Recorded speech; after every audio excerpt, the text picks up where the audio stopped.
What's up, ladies and gentlemen? Welcome back to another video, Gamecock Chuckers. We're going to discuss a big-time matchup on the hardwood that's going down tomorrow at 3 o'clock in Charlotte, North Carolina, as number 1 South Carolina takes on number 9 NC State at the Spectrum Center. The Ally tip-off challenge tomorrow.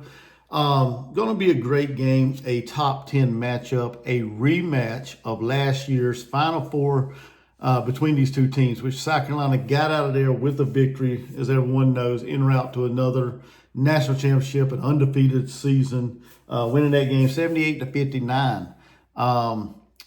Two teams that, to me, looks kind of similar, I guess you can say.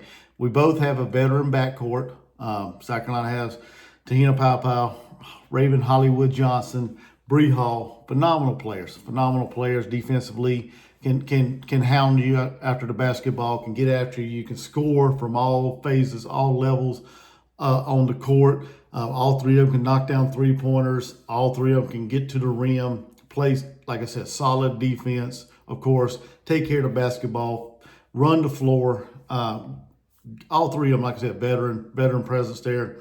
NC State also has a veteran backcourt, all three seniors in Madison Hayes, Isaiah James, and Sanaya Rivers. All three of these young ladies can score, can take care of the basketball, can shoot the three. Madison Hayes is the better of the three-point shooters between all three of them, according to last year's stats. And that's what I look at when I compare these two teams. Hayes shoots about 43% from the three-point line, 40% from the three-point line, 42% overall from the field. Sorry, I'm kind of reading my notes, but I read it wrong. Averaged about almost 10 points, or right around 10 points per game last year, about 7 rebounds per game. So she gets after the loose ball as well. Isaiah James, about 17 points per game, about 5 rebounds a game, 3 assists a game. 42% from the field, 34% from the three-point line. So, like I said, another good floor general for NC State in Isaiah James. Sanaya Rivers, about 13 points a game, 6 rebounds a game, 4 assists a game, 38% from the floor, and 26% from the three-point line last year. These are all last year's stats, and all of them can take care of the basketball, find the open player. Or open teammate, and can score. Like I said, they all can score from all levels on the court. So it's going to be a good backcourt matchup between these two teams. Like I said, South Carolina's got a veteran as well. Tahina Paopao, one of the best three-point shooter in college basketball last year, right around 50% or so, 40-some%, I believe it was, from three-point last year. Raven can knock down threes. Bree Hall, of course, can knock down threes. All these ladies, like I said, can get to the rim and score, get the loose ball, and that's what I see when I look at NC State's team as well. They go after the loose ball as well. So it's going to be an interesting backcourt matchup between these two teams. Of course, y'all know who I like, South Carolina, but I think it's going to be a great matchup there when you look at these two teams there. The one thing that kind of stands out to me when you look at both of these teams are their post players. You know, both of these teams lost their dominating inside post presence from last year. Camila Cardozo went off to the WNBA. River Baldwin and Mimi Collins, both of these young ladies are no longer with NC State, I guess due to graduation. Not sure if they went off to the WNBA or not, but I know they graduated to move on. But like I said, that could be the deciding factor in this game when I look at this matchup, because last week against Michigan, Sanaya Fagan and Chloe Kitts played down low, and Chloe had a great game. Chloe had a real good game, double-double. But Sanaya Fagan's didn't wow me last week, I guess you can say, down low in the paint. She was getting pushed around, it seemed like. Michigan was more hungry for it, going after all the loose balls, attacking the board, attacking the glass on offense. They just seemed to want it more over our post players last week. Sakima Walker, for some reason, didn't play. And if y'all know, get in the comments, let me know. Speaking of comments, all these comments help. I appreciate everybody for checking out this video, for viewing it. And if you do like this kind of content, go ahead and give me that thumbs up, okay? It helps me out, helps the YouTube algorithm. Subscribe to this channel if you're new, checking it out for the first time. So go ahead and subscribe to this channel, help it grow. It's just a small YouTube channel, nothing too fancy, nothing too extravagant. I just passionate about my Gamecocks, okay? Women's basketball, men's basketball, football, baseball. I'm passionate about all sports at South Carolina. So go ahead and subscribe to this channel. Hit the notification, because I do live shows as well. Do live fan reactions of basketball, football, and all that. Matter of fact, I'm going to be doing the football game this afternoon. If y'all want to stop by, do that as well. But I do all them things, and like I said, I'm passionate about my Gamecocks and just love watching them. Okay, I'm just like I said, I'm just a diehard fan and love talking about them. So, but going back to what I was saying, I think this is going to be an interesting front court matchup between South Carolina and NC State, because we really don't know what we got when it comes to our inside post presence. I know we got size. I know we got athleticism there with Adele Tack, who came in last year, mid-year, to rehab and get ready for this year. Phenomenal player coming out of high school. Top 10, top 25 player in the country. Phenomenal athlete. We just haven't. I mean, she played a little bit in the Michigan game, but we haven't seen what she can fully do. Out on the court. So will she get an opportunity today or tomorrow to get in there and play some real meaningful minutes and show out against NC State? We got Miriam Dada. She transferred in from Arkansas. Another phenomenal player, can also step out and shoot the three. And we also got Sakima Walker, which, like I said, I have no idea why she didn't play last week against Michigan, but maybe that was a Coach Staley decision. Y'all can let me know. But we got size and athleticism down low. And looking at NC State's roster, they got size as well. They got one young lady 6'5". They got one that's 6'6". Where's she at? From like Stockholm, Sweden. But these two are all freshmen, so we don't really know what they can do on the hardwood. So I'd be interested to see that. They also got a 6'4" girl and 6'3". So, which I would say Mallory Collier is probably going to be their inside post presence against South Carolina. She's a sophomore, so she's probably got the most experience out of all of them. So it's going to be a good game either way. Hopefully South Carolina will get an opportunity to see Ashton Watkins play if she feels like it. Well, not if she feels like it, but if Coach Staley thinks she's ready and she's ready to go. I know Coach Staley alluded to the fact that she's back on the team, of course, and that she's going to be with the team, and she says she's available. So will she get out there and play? We shall see. We really missed her against Michigan in Las Vegas. We missed that scrappiness she brings to the team, that fight, that tough mentality that she brings, that rim protection. Because let's be honest, we did not have it against Michigan. We did not have that rim protection against Michigan that we are accustomed to seeing. With the likes of like Leah Boston, Asia Wilson, Camila Cardoza. We did not have that against Michigan, and I think Ashton Watkins brings that mentality to this team, and we'll see if she'll play it all tomorrow. Last year against NC State in the Final Four, she had a big time showing, 20 rebounds in that contest. So, and like I said, en route to a big win for South Carolina as they went on and won the championship. So I want to see her out there if she feels comfortable enough to get out there and play. I want to see her out there. I think she'll make a difference in this matchup. We also, like I said, got to get more out of our bigs. We got to get more out of Sanaya Fagan than what we got against Michigan. It's about time Sakima Walker,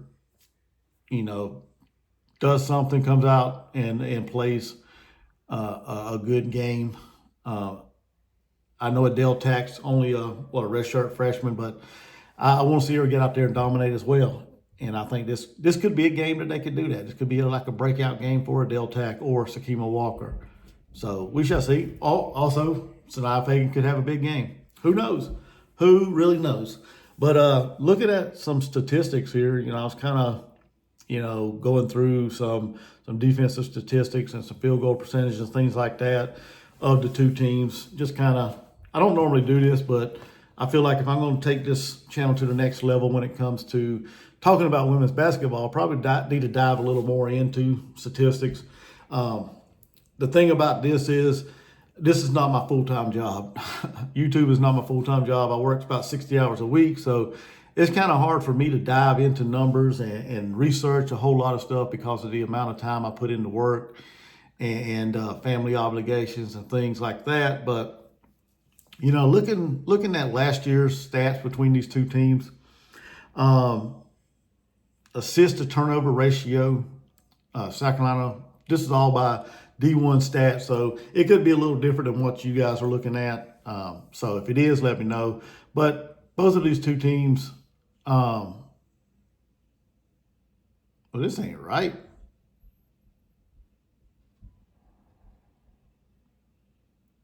That might have been against. This don't seem right. 12 assists to 10 turnovers. That might be, I think that's the first game of the year.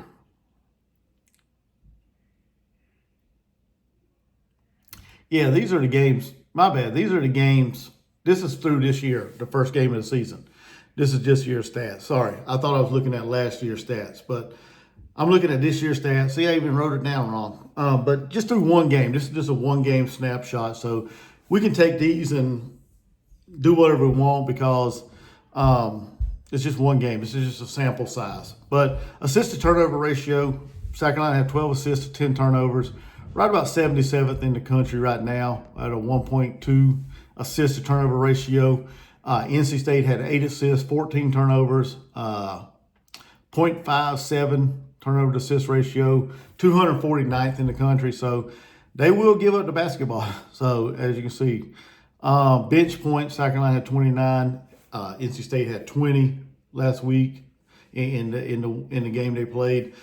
Field goal percentage, not so good for South Carolina. And like I said, I think that's a contribution to our post presence or the lack of production down low. Yeah, I know Chloe Kitts had a phenomenal game, a double-double against Michigan, but we didn't get much else in the post there when you look at the box score.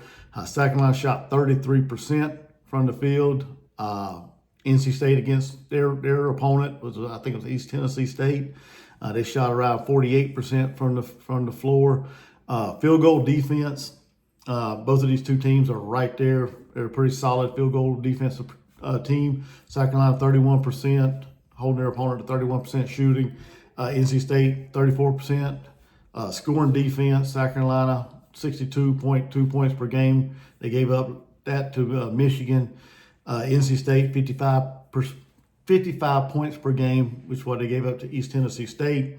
Scoring offense, 68 points per game, and NC State 80 points per game. Like I said, this is all just one game. So I don't think you can really tell a whole lot from them because as far as one side anyway, because NC State played East Tennessee State. Let's go ahead and be real. That's not a formidable opponent like South Carolina played a real tough and real underrated and real good Michigan team. Okay, we saw that last Monday. We saw that Monday night whenever they took on Michigan. Michigan brought the fight to that game. Got some good players. Silas Ward, that young lady, freshman, she's a baller. She's a player. She's gonna do some big things, at Michigan, this year in the Big Ten.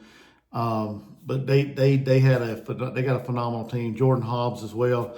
Both of them two young ladies carried that team in that game.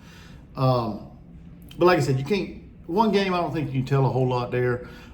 The one thing I know that South Carolina's got is depth and athleticism throughout the roster.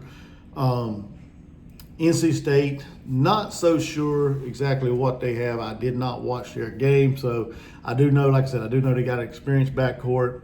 I think this game's going to come down to the post.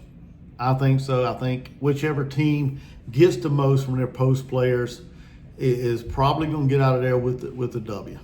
That's my thoughts. Like I said, we both got great backcourts, experience galore there in the backcourt. We got depth coming off the bench at every position. They got some depth coming off the bench. It's just, like I said, I think it's a matter of who gets the most out of the bigs in this game tomorrow at 3 o'clock. So if I had to give a prediction on this game, I really like South Carolina's roster. I like our depth. I like our size. I like our athleticism, of course. And if we can get Watkins back and she's ready to go and she plays a game like she played last year against NC State, then I got no doubt that South Carolina's going to roll in this game. I think it's going to be a close game. I think it's going to be a nail biter, one that probably has me on the edge of the seat and has my blood pressure rising. and I think it's going to be a nail biter. But I got South Carolina winning this game. I really do. I think South Carolina will get it done. Coach Staley has these ladies' attention. She has them ready to go. I think, when the lights come on, these young ladies know how to play. I think Chloe Kiss is going to have another big-time game tomorrow. Can we get enough from Sanaya Fagan? Will Ashton Watkins play is the question. Can we get another big in there that can show out? Will Adele Tack, will this be one of her, will this be her big game tomorrow? Joyce Edwards, a phenomenal freshman, had 10 points against Michigan. Will she have a big-time match? Will she have a big-time game as well? I hope so. I really like her. I really like what she brings to the team. She's a baller, hustle. She gets after the loose ball. I think she may have a good game as well. But like I said, I'm looking for South Carolina to roll in this game, probably around 77 to 69, 77 to 69, 70, somewhere around there. I think it's going to be less than 10-point game. I think it's going to be a great matchup. It's going to be a early season tester for the Gamecocks. Let us know where we really are for this season and going forward. But that's it for this video. I hope everybody enjoyed it. Y'all get in the comments. Let me know your thoughts on it. Let me know who y'all have winning, and what y'all think might be some keys to this matchup. And yeah, but hit that thumbs up for me if you like it. Subscribe to this channel and hit the notifications as well. I'll be going live tomorrow at 3 o'clock. Probably around 2:50, 2:55. And as the games get ready to come on, I cannot show the game. So if anybody's coming looking for the game, I will not be showing the game because of YouTube and all the copyright things like that. But I'm sure people show the game maybe on other platforms or the next day or later that evening. So y'all will be able to see the full game if you can't see it on there. But come hang out with me, come and enjoy the game with me and see me get angry, see me get excited, and come hang out with me and chat and do all them things. I appreciate everybody for listening to this on and on video. Y'all have a blessed Saturday. Go Gamecocks, and I'll see you guys tomorrow.